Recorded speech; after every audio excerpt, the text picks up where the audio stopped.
pour les militaires. La base aérienne 113 de Saint-Dizier a célébré le 60e anniversaire de la première prise d'alerte des forces aériennes stratégiques françaises. À cette occasion, le ministre des Armées, Sébastien Lecornu, a fait des annonces importantes sur le futur de la dissuasion nucléaire française. Aujourd'hui, la France dispose d'une force de frappe capable d'agir depuis n'importe quel point du globe.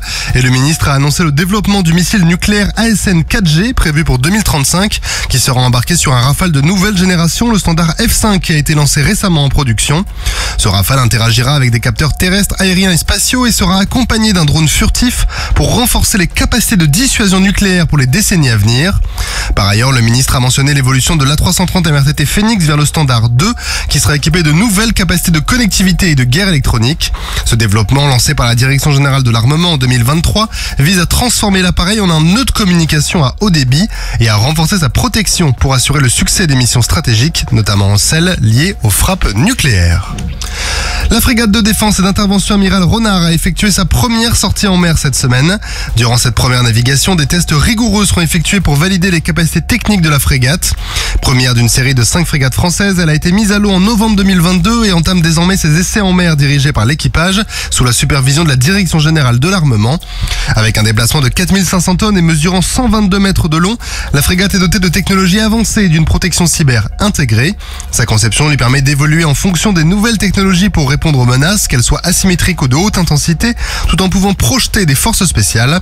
Sa polyvalence la destine à des missions variées lors de déploiements prolongés en zone de crise. La maison de protection des familles de Tréguin en Bretagne a été inaugurée par le préfet du ministère et le commandant de la gendarmerie départementale en présence de représentants locaux pour faire face à l'augmentation des violences intrafamiliales dans le département. Cette nouvelle antenne située dans le sud du Finistère vient renforcer l'accueil et l'accompagnement des victimes. 2 gendarmes formés seront présents pour assurer l'accueil, la détection des situations à risque, la prévention et le soutien aux enquêtes locales. Ce nouveau lieu permet également de mener des actions de sensibilisation auprès des mineurs et des personnes vulnérables. Cette inauguration marque le début de la création de la nouvelle brigade de Tréguin, une des 239 brigades de proximité prévues par le plan présidentiel de 2022. La prochaine étape de ce projet inclut la construction de la brigade et de logements pour les 10 militaires. Et venez à la rencontre de l'armée de terre. Cette dernière organise le parcours Détermination pour venir à la rencontre de la population.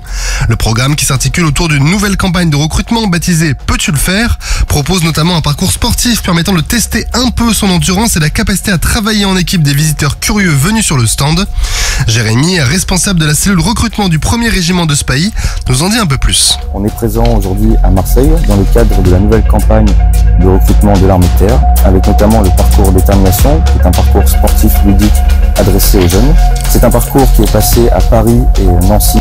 Si vous voulez en savoir plus, rendez-vous ce matin dans la rubrique Podcast PLM Interview. Nous étions à Marseille où ce challenge a eu lieu il y a quelques jours. Un nouveau rendez-vous est d'ailleurs prévu tout le week-end à partir d'aujourd'hui. Rendez-vous alors à Tours, place Anatole France. Sur terre, sur mer, comme dans les airs. Skyrock PLM, en équipe avec Uneo, la mutuelle des forces armées.